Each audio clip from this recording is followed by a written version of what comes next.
lahat ng katamis ang pinaggagawa niya? Friends lang. Paasa naman pala yan eh. Ay naku, alam mo, crush ko sana yun eh. Kakancel ko na lang, di na lang talaga. Ay naku. Teka lang, hindi niyo naman kailangan magalit sa kanya.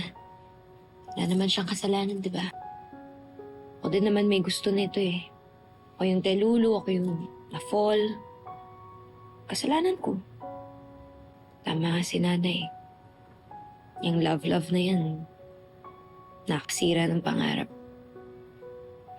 Kaya iwas na ako kay Nate. Focus ako sa goal natin. Sa mga pangarap, focus ako sa iyo.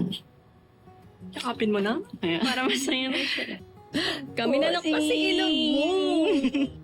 Ay, hindi. Alam ko na. Boss, tutulungan ka namin na iwasan si Nate. Para hindi na masaktan yung heart mo. Heart? Hindi, di ba? Natawagin natin tong O-Plan Iwas. Alam ko na. Dapat gumawa tayo ng code name para kahit kung sino man makarinig, pas tayo, di ba? Dapat Dimples. Kasi di ba may dimples siya? Cute. Okay naman yun.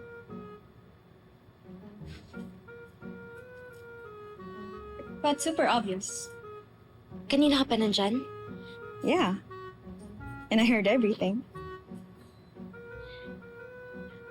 Althea, please huwag mo sasabihin kay Megan na kakasigaw niya na naman tong issue o kaya sabihin niya kay Nate eh. Jen, chill. Your secret's safe with me. Uy, di ba minion ka ni Megan? Uy, hindi ah. Kaya lang naman ako naging close kay Megan dahil sa bootcamp. And I've been trying to call her out but she won't listen. So may alam ka. Totoo ba yung mga hindi niya inaaming pananabutahe niya kay Jenny? Yung sa mga performance namin? Sabihin mo na.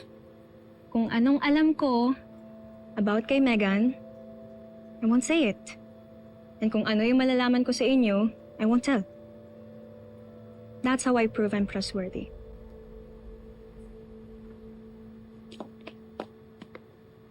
Ready na ba? Pwede na ba ka sa Oplan Iwas? Okay, can I just suggest a name already? Let's change the code name from Dimples to Cecil. Ang pangit. Cecil? Seriously? Cecil. Diba? May dimples si Nate? Saan mahanap ang dimples? Sa cheeks. And cheeks sounds like baby chickens. Chicks. And that is... Sisiw. Sisiw. Yung tama. Finally. Okay. Chicks, hindi cheeks. You guys got it.